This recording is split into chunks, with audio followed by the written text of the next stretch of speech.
Hello, and welcome to The Staffing Show, the only podcast that delivers tools, tips, and tactics from the staffing and recruiting industry's top executives and thought leaders.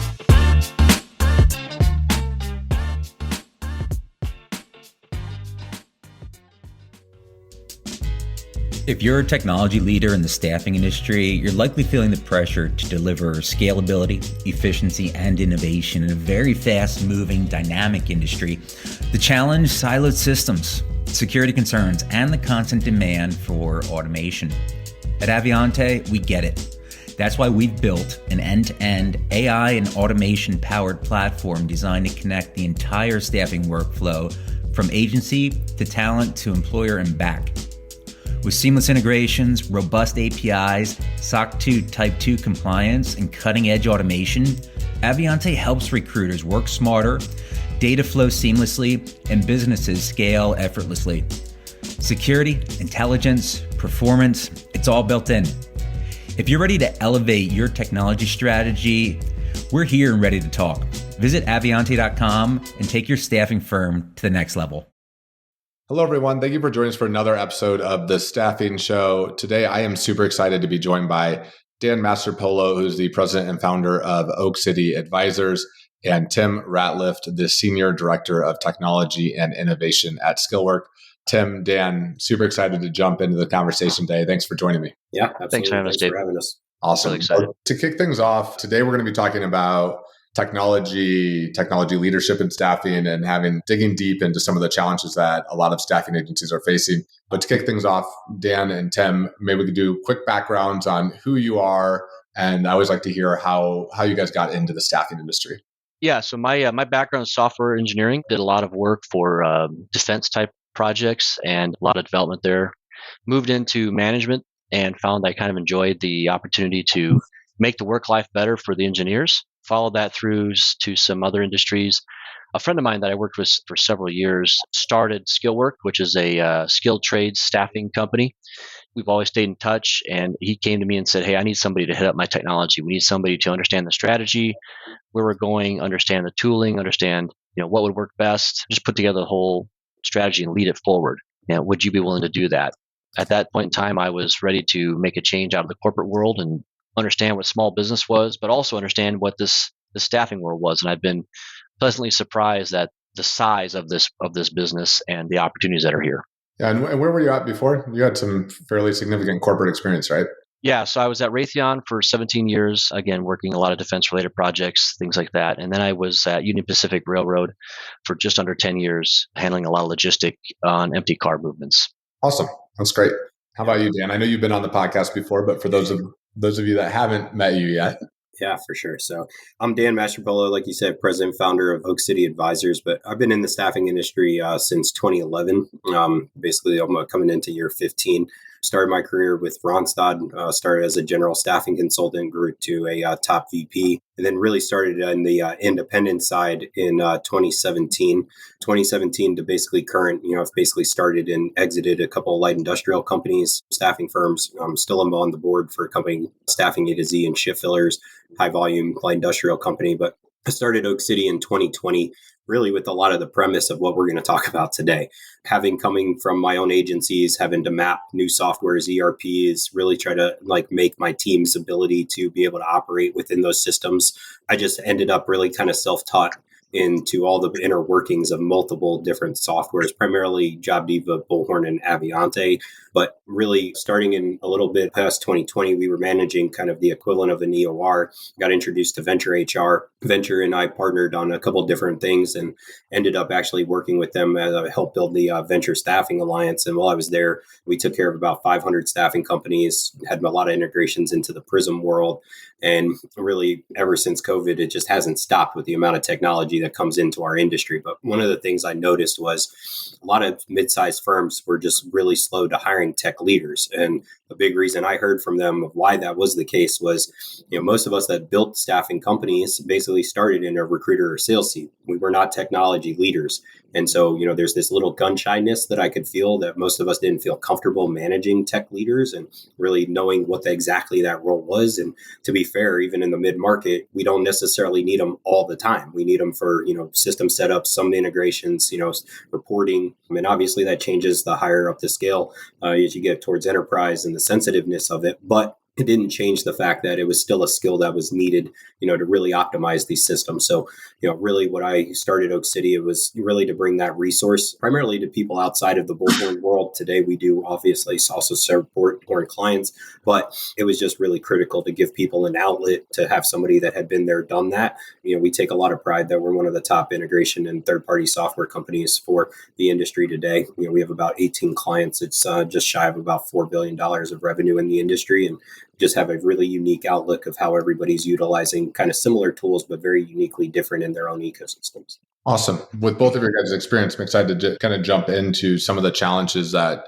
we're seeing and hearing about in the market. And Dan, I know there's a recent article you put up on Staffing Hub about kind of the lack of tech leadership in the staffing industry. And I think even more importantly, and something that a lot of tech CTOs, or in your role, Tim, people are feeling burnout from a tech perspective in the staffing industry. I think it makes sense because we've had an unbelievable push into adopt all of the tech. How fast can you get tech into the platform and your staffing agency? And the future is these staffing platforms. And obviously, as a tech founder, I believe in a lot of that. But I think that also comes with a whole bunch of challenges that people in the industry are facing today. And so maybe we could start the conversation with Dan. You could jump into just how you could describe the issue in terms of the tech burnout and what you're seeing from your perspective. Yeah, for sure. So I think it's really unique, honestly, even how the three of us ended together. Basically, Tim made a migration from Crelate earlier this year to Aviante and got a call because we're a certified integration partner for Aviante. But after that kind of integration and implementation on his side, he came to me and said, man, you were a major resource for us coming into this world, right? And I wish I had more of that. And I think a lot of tech leaders in our industry feel that. All right. What ends up happening is, one, either because of the lack of leadership or, sometimes the lack of corporate support and timing to actually see these things materialize. We as tech leaders in the firms, we get a lot of pressure beginning of the year, right? Here's your budget. Here's what I need from you. Here are the things that we're trying to optimize. Here are the gaps in basically the operational efficiencies. We lay out this beautiful plan of the 12 to the 18 month roadmap, get a budget allocated. And it's not even 6 months that all of a sudden we're getting the pressure of where are we on an ROI? Well, a lot of these things don't materialize that fast, right? There's timing mechanisms of, exactly where we see gains in that ROI and adoption. And typically it comes after that 12 to 18 month mark as we start getting those principles actually foundationally into the principles of the operating side. And a lot of us, that feel the stress and also, the pain that comes with that comes from we never really get to fulfill the vision that we set forth in those plans. We're constantly asked to pivot. We basically typically, end up having to be asked to migrate systems, which then involves a lot of us to, essentially nothing but absorbing more and more tech debt, which then we basically have to then untwang and to kind of tangle to then basically gain efficiencies of a new system. Historically, most of us change ATSs every 2 years for something new, something shiny. But the reality is, not everything is the grass is greener on the other side. It can get a lot greener if you just keep watering and keep holding those partners accountable and also work hand in hand with operations. And personally, for me, a big reason that we joke around that Oak City has such a good kind of momentum in the industry right now for helping companies like Skillwork and Tim is because we were all operators first. So we're operators building tech, not the other way around. And our unique ability to take a vision like Tim and know how to kind of get there a little bit faster, has been a staple. But I definitely know the days of just feeling deflated and just never really getting to that kind of overall arching vision. Yeah, when I think, going back to some of the demands that are on the role of anybody that's in tech leadership within the staffing industry, Tim, maybe you could talk a little bit about what your experience has been, some of the challenges that you're experiencing day to day. Yeah, when I came to Skillwork, one of the things I was tasked to do was to not only put together a vision, but a roadmap for our technology that would allow us to be 10x. We didn't want to be getting to be 10x, and then the technology was in the way. And then while you've got all of that pressure of all the talent, and then you're trying to make a change. So we wanted to be out ahead of that and have the technology in place for you to do that, which I think is a great a great idea and the right vision there. The challenge that I faced was initially, and where I talked to Dan, was it amazes me how many choices there are out there, from ATSs and reporting tools and messaging tools. Just all kinds of things are out there. And you begin to wonder, because they all say they all integrate with everything. And there's probably some truth to all of it. But the question starts to become, well, how well does it integrate? Or what has been your experience on what it didn't integrate? Or where did it, just a lot of that kind of thing. And so, as you begin to walk down that road, you're also trying to understand, in my case, especially learn the different departments in the biz ops, from the lead side of the business to the recruiting side of the business to the mid back office sides of the business. What are they doing? What do they need? Where are they tripping? What are their dreams and visions for how that could be? And in some cases, they don't have one. In some cases, they really have a really cool idea, like I just want to push a button and it all happens. Yeah. And so you're trying to map all of that together, and you're trying to pick a solution. I feel like with Aviante, we've picked a very good solution, and of course now it's managing the change from, hey, it doesn't work like I'm used to managing the change of, we need this to be a little bit better here, to, hey, I want to be able to see this data or see this side of the business.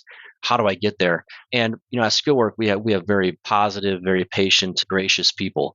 But even in that, as a tech leader, you take on your own, without outside influence, you take on the desire to meet the need and the want and the ask as quickly as possible. I mean, that's just naturally how you are. If you're in this type of role, you're in there because you like providing solutions that work and that get there quickly and that people value. And so it's a natural thing to want to bring the right solution up front, and it can wear on you over time as you begin to understand, well, maybe I misstepped here, or maybe I didn't understand this, or, hey, is this going to take a little bit of time? Can you wait till we get there? Yeah. And how, as from a resourcing perspective, how does this compare? Yeah, well, small business, to corporate is vastly different. Yeah. What's interesting is, I think the small business mindset can be very good. Some small businesses like Skillwork, we're not afraid to invest in the right areas. We know that we're not going to save ourselves prosperity. We know that. I think the corporate world, a lot of times, sometimes they feel that way, that they think that they can save their way to prosperity, and they don't actually take the risk or step in. Whereas I think small businesses, they're here because they're naturally okay with feeling risk. Yeah. But the resources are there. A small business, typically like Skillwork, we did not want to be a tech company. That's not what we wanted. We didn't want to go out and hire 10 developers and integrators and do all that. That's not what we wanted. So then that also then leads to you're relying on either the tech provider, the solution provider, or some outside vendors to really help you manage the integration and the needs you have. Yeah. And I was just looking it up. I think the general business IT spend is like 5 to 10%. And then for staffing, typically seeing 2 to 3%, which is, honestly, this is the same story that we hear. I talk about frequently about marketing. Because my background, I'm always like, there's an underspend on marketing. I think, and tech investment is also an area where that can vary. There's a gap in terms of what could be and what's actually happening. What are some of you guys have talked about this a little bit in terms of resources and the network side of it, and part of the reason that we're all here, but what are some of the ways that you've been able to solve these challenges within the market today? Sure. I can take that one first. So one of the biggest gaps that personally we've seen on the Oak City side is to Tim's point, right? They go through this process where they go from sales. Sales basically tells them all the great things that these things can do. And then there's that sales to implementation handoff.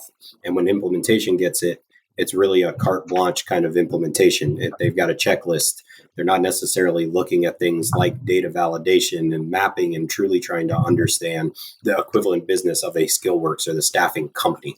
For us, where we've really, I think, been able to help a ton is because of the intimacy that we have in the knowledge of the internal architectures of the system, and also because we were operators and understanding the business themselves, and really what the directions are of the tech leaders or of the business, tying things back to kind of the strategies or, strategic plans for the year or the 3-5 year vision. We're able to kind of like not necessarily slow down, but I use that analogy, slow down to speed up. All right. Taking the time to actually go through and understand and ask the equivalent of the staffing firm, why do you do this 1,000,000 times through those processes to truly understand? Is it something that got added? Is it something that was a nice to have? Did it just solve a gap because the other systems couldn't do what it was that maybe this new anyone can, has led us to make better internal architecture decisions and really make sure that the data is validated that then ensure that you have a little bit better implementation, but that you're also setting things up for scale. Right. A lot of times what I just see is people just make these quick decisions because they have something that's pressing today. But that one thing is tied to one facet of the business, not this overall arching vision of that 3 to 5 year plan. And so, what we do a lot of is not just, that mapping, but it's also sitting there and really thinking about the progressions of those automations or potentially system and configurations, and really just trying to keep those things more geared towards the scale and what that business wants, which has, obviously led us to being able to be one of the more recommended groups. But it's so critical to starting these relationships off right? We always joke around that saying garbage in, garbage out. It's the same thing. Like, you don't necessarily need to take all your data from here to there. Typically, most of the time you had a problem with the data the way that it was. So why recreate the problem? Because you're just going to have that now kind of instant roadblock, right? So the other thing that's always tricky is a lot of times that people do these migrations, the business doesn't stop. Right. It's like that infamous saying, you're putting gas in a car while you're driving it. So that's where I just see a lot of times on the third party vendors, they're trying to check a box to get an implementation live and just get billing. But that's a disservice to the staffing companies. And so personally, we take a lot of pride of really sitting in between that and making sure that we're being mindful through those processes. Absolutely. And you talked about a handful of things there, but one of the areas that I think is worth you guys probably have some deep insight into how you connect the tech strategy to the organization's overarching goals. I think that's one of the things that I see a lot of staffing agency owners kind of doing the shiny object where it's like, oh, we want this thing. And it's like, all right, well, actually does that be thought about how that lines up with your 3 to 5 year plan? But what approach are you guys taking to ensure that you're pulling the tech in and that is aligning with the overarching strategy? The first thing we did was, or that I took on, was understanding from the CEO and the COO perspective, where did they see this business going? Why did they feel that, in this case, they were able to articulate, hey, 10x, we don't want to deal with the technology in the middle of it. And then what was it about the current stack we had that we felt like would limit that? Why wasn't it the current stack we had? Why wouldn't it get us there? One of the things I did was to evaluate not just the recruiting placement process, but more importantly, the onboarding and payment process. People don't stick around when they don't get paid. So, taking a look at that process and realizing you could have awesome recruiters and a great sales process and place all kinds of people. But what are you doing on the onboarding and the paying side? That is what gets them to have confidence in you to stay. Yeah. And so understanding all of that and getting the leadership to have that buy-in was critical. The other part that was very helpful was, as we began to look at ATSs and kind of zero in on one, finding other executives in the industry that had experience there and could speak into, the implementation is bumpy. It is not going to be comfortable. You are going to be at times feeling like you're flying blind, but it's okay. So having other executives speaking into them to get them to stay on board with the change you recommend. And then another thing we did to get the business to be ready for it was, we looked at change management and understanding that and talking to all of our people about this. And then also trying to involve as many as we could in that decision. Because I think one of the worst things you could do is come in as a tech leader and almost say, hey, this is mine. Because if it goes great, you're the hero, but odds are it's not going to go smooth. And now all of a sudden it's all on you. But when you have your other senior leadership or executives around you speaking into the users, hey, this is okay. This is what we chose. This is why we chose this. Let's stay on track. It's all right. We got to see beyond the hurdle and to where this is going to allow us to go. I think that's been a critical piece for us. And it sounds like you're kind of talking, there's the cost benefit analysis of existing things, networking with the broader staffing industry as well as with it internally, and then getting additional buy-in as well to make sure that you've got alignment with it moving forward. How do you guys manage? One of the things I hear about a lot, and I hear this as a pain point, is we bought this software, we switched to ATSs, and people are still unhappy with it. And I think I would call it maybe expectation management within the staffing space. I think that this is my perspective on it, is I see frequently kind of like the technology is going to solve everything viewpoint. And the reality is like tech can only, can do what it can do. But how do you guys manage expectations and ensure alignment on that front? I'll just go real quick, Dan. One of the first things that I've done is you need to be okay hearing the pain points. Yep. it doesn't feel good as a tech leader. You don't want there to be pain points, but you got to be okay with, hey, tell me what's not working. Tell me where your pain points are. Sometimes it's a simple thing of like, oh no, the tool does it. It's just like this. Yep. And sometimes it's like, yeah, you're right. The tool just, it doesn't do that at all, man. Let me go see what other options maybe are out there for us. One of the things that we're doing right now is what we call it a gap analysis. We're going through journeys of all of our departments. Awesome. We are saying, okay, we're using the tool now. We've got more comfortability in the tool, but where is it that not just this one tool, but all of our tools, whether it be Outlook, Teams, Word, all of them, DocuSign, where are we maybe having some rub, and laying that out and saying, how do you want to attack this? And in some cases, what's coming to light is it's not necessarily a tool thing. It's a decision that we've made in how we're implementing, leveraging the tool. Yep. That if we change, it might smooth it out. But I think first and foremost, being willing to accept and listen and hear and not take it personally. And that's something I have to continue to work on all the time, is not take it. They're not hating you because of the tool. Don't take it personal, but open the door and allow people to be heard, and then that they understand that you listen and you care about their pain points and you really do want that to be removed. I think is a huge first step in managing that expectation. I don't know, Dan, what do you say? I agree. And like kind of tying the two questions together, we honestly follow a principle that's very much like a tech company rolling out a new software. And we call it that SDLC process, right? It's the software development lifecycle. But like to do those things, because of the fact that a lot of us as leaders go into new ecosystems where you're adopting, like right back to that tech debt conversation, right? I don't see a lot of people that take the time to actually draw out every single technology that's in equation and really taking time to define what that system of record is, or the tool or function of that software, to take time to see, that gap analysis, but also redundancies in the tech, right? Like communication layer is a prime example. Mm-hmm. We have texting platform, we have a text, option in the ERP. We normally have some VoIP system. We have Teams, we have Slack, we have this. It's like, it's so much almost overbearingness of communication in that. There's just one example of a redundancy of that. But by taking the time to actually map that and get actual senior leaders on the same page of what's happening, and then also looking at that wish list, we personally tie that back to the strategic plans. And based on what I'm hearing from operations, if revenue is a North Star,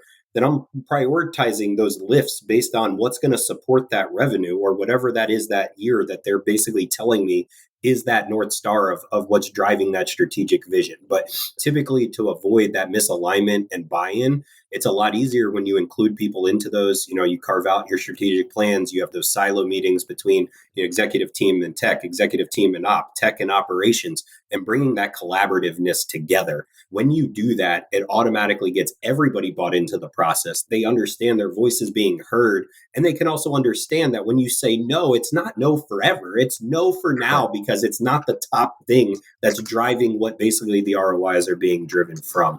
The groups that we've been able to do that with, we just have seen time and time again, we have way more successful implementations. We see quicker ROI because everybody's aligned to the metrics and how we're going to track, and also feeling that buy-in.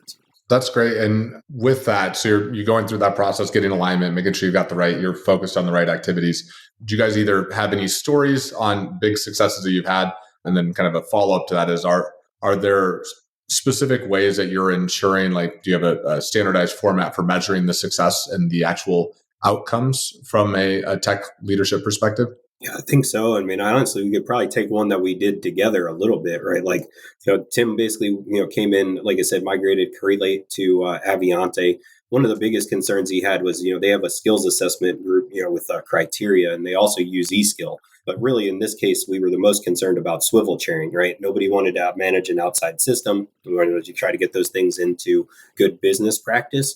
But Tim was able to articulate a lot of those things to me, as the consultant. And I was able to he brought in the direct users and kind of what we call those SMEs, right? Subject matter experts that were going to own that and champion it, which is one thing I left off in that last comment, right? Most of the time we want a project manager, sponsor, those things that help gain that adoption.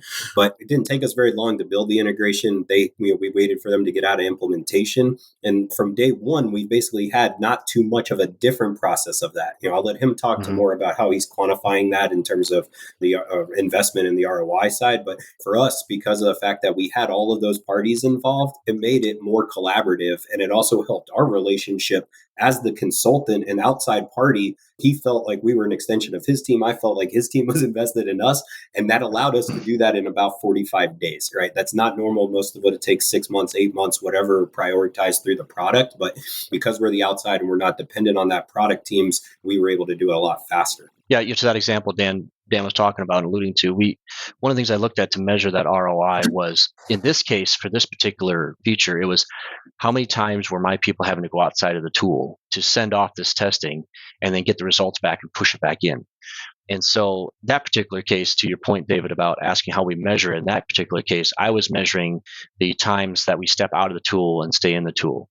And what I was trying to do with this was if I could eliminate their stepping out to send the email and get the document and put it in, and it would just be there, then that was an opportunity for them to flow a little bit easier in how they do their work. So that was one way that we measured, and one success that we've had. And we are going to find ways to actually sharpen that a little bit better since we pulled it out or rolled it out. I've talked to people about, how are you using it? Is it working the way you thought it was going to work? Where would you like to see improvement? And again, once you put it out there, I would love to be like, hey, it's done, it's working, but you need to follow up and open that door. You really need to open that door and be okay allowing people to speak into, hey, it's not what I thought, and being okay with, okay, I need to get a little sharper. A lot of times when we, like in the gap analysis we're doing right now, a lot of things we're going to be looking at to measure how did we really improve it? Some of it is measurable directly, quantifiable as far as either a number of clicks or the amount of time. If it takes you on average 20 minutes to open a job and we make this change, how long do you think it's taking you out right now? Well, man, it's really simple. Now it's on like 5. Okay, you can measure that. Sometimes, and one of the things we're going to do is go back through these journeys and say, hey, this was a pain point before. Where's your emotion at this right now? It's like, you know what? Hey, I'm really happy with this right now. That was really, really slick. So maybe some of the measurement is just an emotional gauge on that. The other part that I look to measure when I do some of these projects is also cost.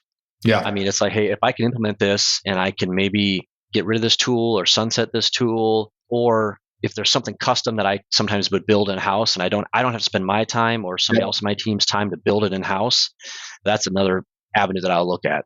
Yeah, one other example I have is actually like what we did with shift fillers and staffing referrals, right?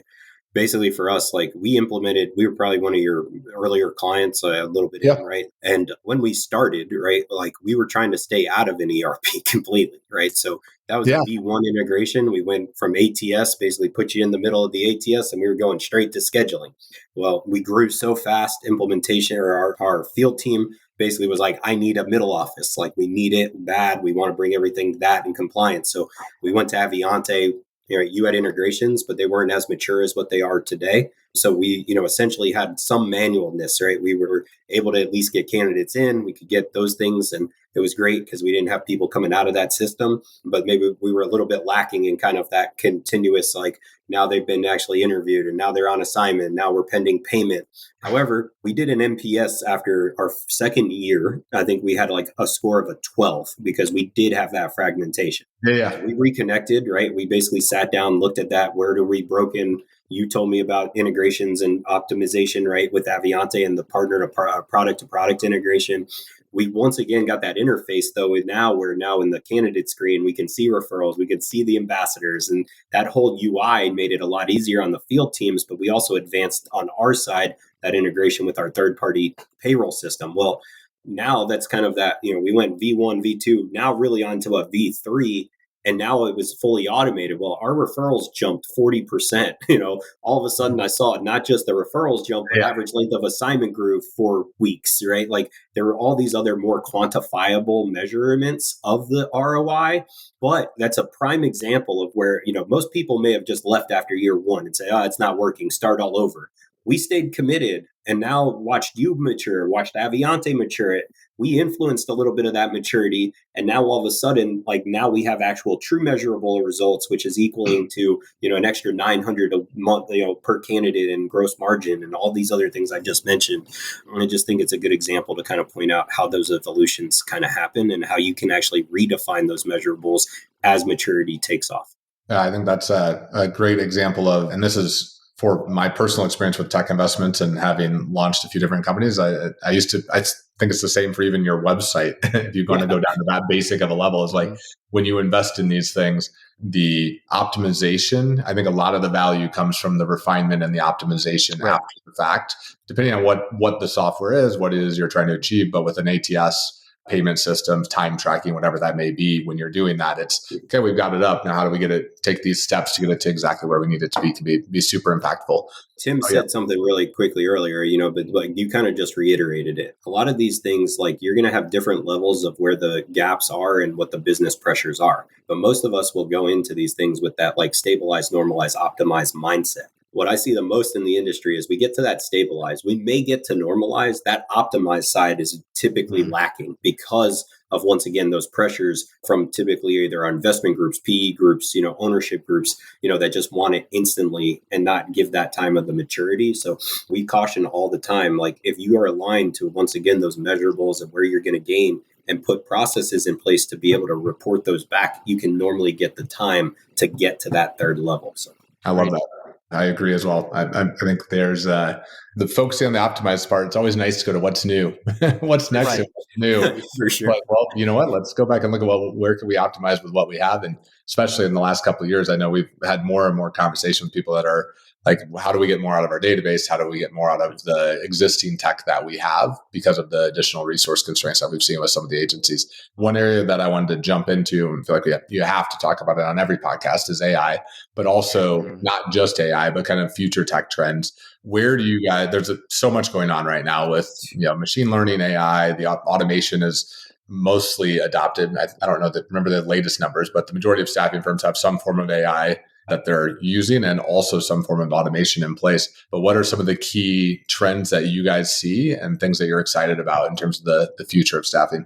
I can take that one first, probably. So let's start with the AI side. One of the things that I see, right, everybody's new shiny object is AI this, AI that. But what I'm seeing most in the industry is AI is almost being 100% used in like the attract, engage, hire functions of the staffing business, right? It's basically about identifying candidates either in the database or in those pre-screens to really try to drive higher quality candidates, higher volume of applicants, basically so that what you're spending your money on in the job board world or programmatic world, right, you're actually getting a better value to the dollar.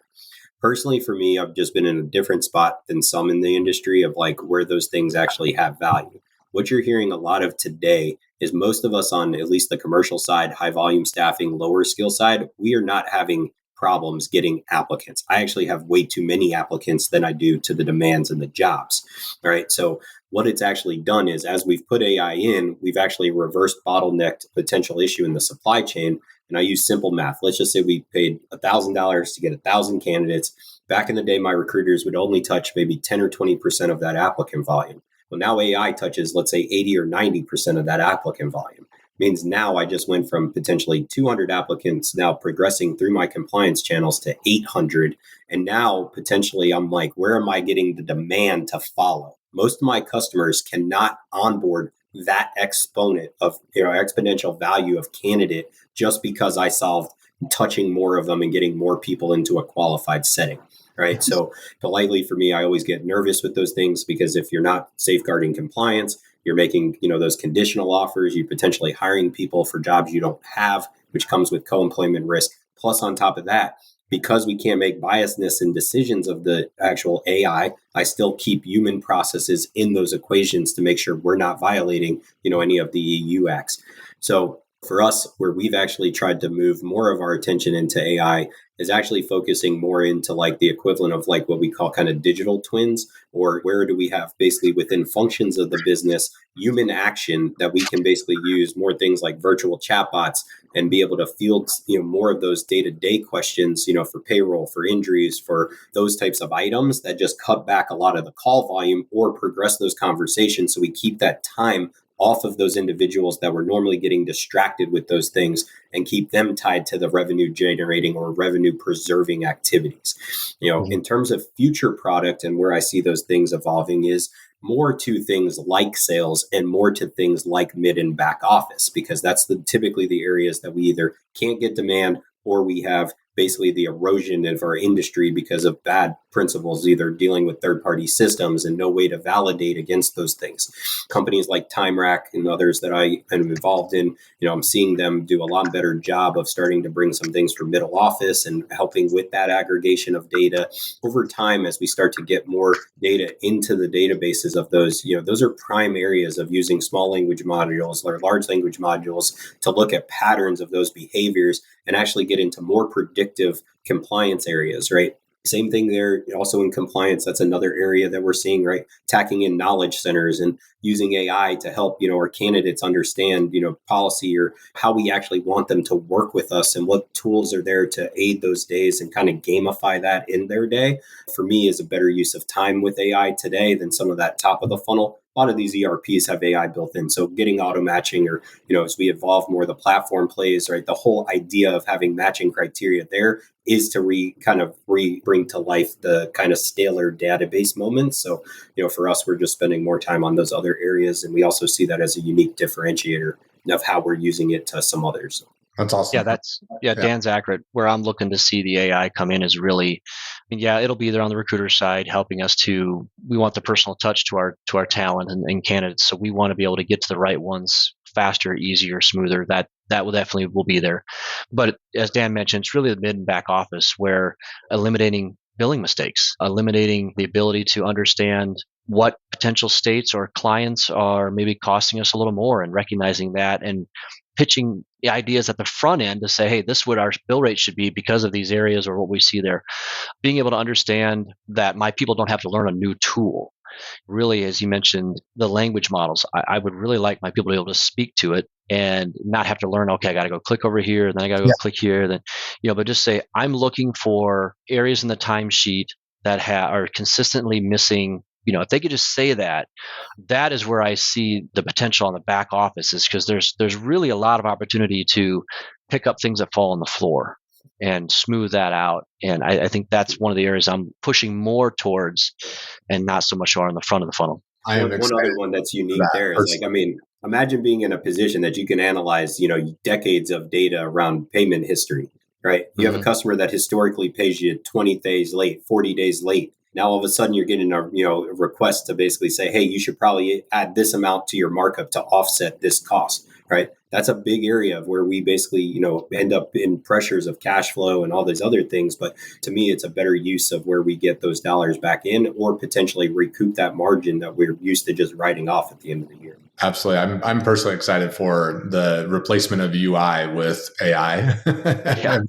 I think that moving towards instead of remembering what tab something is filtered under, it's what question do I have and can you solve that with natural language? So, the other one that I'll say that's also really big is, maybe a little bit kind of mid-market and enterprise driven, but I am seeing there being a lot of uses where, like, let's just say you take a company like ours working out of 15 or 20 different vendor management systems, getting to a point where you can basically look at a candidate profile from your ATS and know the 10 jobs across multiple vendor management systems, not just the one you're looking for. There's some really cool companies coming out. One of my friends, Rebecca, she owns Jobify. We're seeing that in the Bullhorn world. And same thing, I think a couple others are looking at similar things, but those are major, right? Most of us have manual processes to go submit, different rules between the MSPs of what we have to abide by. But once again, sitting in some of that midware of like that data aggregation and trying to hold accountable third-party systems is critical, because once again, most of us are victim by fat fingering something wrong. Right? Those things always equal problems, right? We have deadlines to dispute those things. So anything that speeds us up in the life cycle of hitting these, 5-day from invoice post turnarounds, dispute things and do those things faster, easier, they're critical for us, especially on the margin. That's great. And to kind of wrap things up here and jump into the last section of this conversation, pretty excited that we're all going to be, these conversations that the three of us have had over the last few weeks, we're going to be introducing a Staffing Hub tech roundtables. Dan, I think this is kind of your brainchild. So maybe you could give a little bit of a concept of what these roundtables will look like and maybe why they'll exist. Then we can talk about next steps for those of you that are listening today. Yeah, for sure. Well, I won't take any real glory in this, but this was really honestly Tim coming to me in our relationship saying, man, like, I don't know what I would have done without the outlet of you through these processes, right? Like I feel isolated. I don't have, really peers in this industry yet. If it wasn't for people like you and people that got referred to me through Aviante and some of these other places, right? Like, I don't really know what that would have looked like. Well, personally for me, like I said, going back to how I started my intro, I've always felt this like unique kind of position because I've sat in staffing company, I've sat as vendor, and now I've sat as consultant, that I've had such this unique kind of perspective of what these technology leaders are going. I've been also part of the enterprise CTO roundtable group for the last couple of years, but it really only exists. I mean, we limit that group to like 30 people. So when you really think about the difference of enterprise versus mid-market is quadruple the size of enterprise. And to be fair, they're typically a little bit more under-resourced, right? So when Tim brought that to me, it was a no-brainer for me to take this on. And just because it's a passion of my life to basically collaborate with leaders like Tim. I've always had the foundational principle that we get there faster working together. And you'll hear that term like, we're more co-opetition than competition, yeah. Right? Because there's a big enough pie in this for all of us to get what we want. However, having been on the pioneer and the innovative side now almost a decade, it's impossible for me to get client adoption with these things unless we have more people asking them to come into the workforce. And the reality is, like everybody still kind of has a mindset, oh, maybe there's a program, I need my brick and mortar 25 miles within the territory of the site.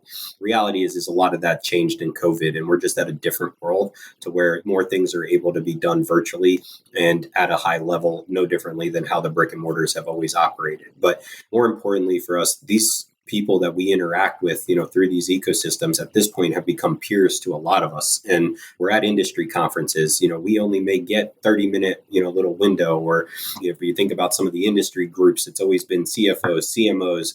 The reality is almost everything we touch is centered around technology. And our technology leaders, are the ones that are having to sit here and really process this information quickly. And sometimes it's this vendor, we lost a key relationship and I need to switch this now because I'm not confident that I'm going to have this, and this. Well, you can't really do those things without having the necessary resources and tools at your disposal. But really in concept, as we've talked about this, we'll be keeping this segregated by ERP. So basically, Aviante user, some people, technology leaders in Aviante, Bullhorn, TempWorks, JobDiva, those types of things. And there's a big reason for it. A lot of it is, as you get to see it a little bit more under the hood like I do, even though people use the same tools, there's these product integrations, there's always the outside API, and everybody's using something a little bit different, right? No terminology of mine and Tim between Skillworks and Shift Fillers is identical. It's very different. He calls his stages something, I call my stages something. We call things talent, he may call them employees or contractors, right? There's all this different vernacular of what people use, but typically we see a little bit more similarity. And really the goal is most of us that have come together and partnered with the Aviantes or Bullhorn are really truly there to help them get their products to what we believe that they can be. And for us to do that, it's really important that we start bringing like-minded thought leaders together and giving them an outlet. But more importantly, having lived it, touched it, breathed it, felt it for a decade, we understand that there is an emotional side of what we all go through on a day-to-day. And to be fair, there's not an outlet for technology leaders today, and we live to bring that to market. And I'm looking forward a lot of being that resource for people that are really desperately asking for the knowledge, right? And that's really what, everybody getting behind us is willing to help us deliver. And I'm just really, really excited to bring that. I just feel like that's a calling that got put on my heart. And Tim, thanks for giving it. No, it's my pleasure. One of the things that I get excited about, and I naturally like to do this, I love connecting people. If I'm knowing someone and they say, man, I really needed to do this, or I really wish I knew how to do this, or knew somebody to do this. I love saying, hey, I know someone. Hey, and I love getting them together and then watching it be like, wow, they really benefit each other. And so I really like doing that. And so that's something that I value when I have relationships. And so as I was getting into the staffing world for the first time and just trying to understand not only just what staffing is, but all the technology that is there and available, and how do you pick it out and how do you work with it? And I just found myself wanting somebody to talk to, or just find, okay, who do you would recommend to talk about this, or what lessons learned, or how would you go about deciding if you should do something? And so I've learned it over time, being in this industry now for a very short time. But as Dan mentioned, it was that kind of relationship there. But then as I've met others, it's been the opportunity to really care about their success. I care about the success of my platform and wanting them to be as successful as possible. I care about the success of, to what Dan mentioned, people who are potentially competing with me, but I really want them to be successful in how they are able to serve their people and enjoy their job. And so that's one of the things I'm excited for with this group, is to bring that ability to help people be successful in what they're trying to do for their companies. Absolutely. And I feel like the need is there, and there are, as we're all trying to learn and grow and navigate all of the market dynamics, having the network can be so powerful. And I'm excited to be moving this forward with you guys. For those of our listeners that are interested in learning more about the roundtables, there will be a form and more information on the website and the podcast notes. So go check that out. We'll also have additional information on Staffing Hub as this kind of firms up and has more details in terms of the first roundtable being scheduled. But any closing comments from either of you for the audience? For me, I'll just say, first of all, thank you to Dan and to David for this, the opportunity to learn from both of you and to understand how to get better at how I'm doing this job is tremendous. I would say to the people that are out there, we'd love to have you be a part of this. There's things I want to learn from you. There's things that I want to hopefully be able to add value for you. But really, it's just the desire to see you be great at your job and actually love your job and not be burned out all the time is something that we really want to be able to provide. Yeah. For me, I think, what I'm really the most excited about is honestly taking this down to a granular level of really hearing the real world problems. Like I hear pretty regularly from people, but getting those things more to a higher level discussion within people that can actually make a difference is how we get there faster. But once again, I think the other side of this is kind of continuation of this article. Like, you're not alone. Like, you're not. Most of us have been feeling those, pressure, demand, of the industry for a long time. It's honestly probably, in my opinion, one of the more depressing things that come in an industry that we actually get to have a lot of fun, and just to be able to be resources to each other and be able to pick up that phone when you do have that bad day. Like, that's a lot of joy that we get to bring to this. So just don't give up, keep going. And if you haven't started, start, because it's, definitely the way the industry is moving. And, you're not alone in having to figure it out. There's plenty of people like us who have been there, done that, and can help get you started. So don't hesitate to fill that form out and come and try to learn with the rest of us. Awesome. Well, Dan and Tim, really enjoyed having you guys on today. Great conversation, and excited about the future of this roundtable and where we take things, and connecting with all of the people that are listening and looking for help with driving their tech platform forward. Thanks, David. Thanks, guys. Thanks so much, David. Thank you, Dan. Thanks for listening to The Staffing Show. Don't forget to sign up for our newsletter at staffinghub.com to never miss an episode. Until next time.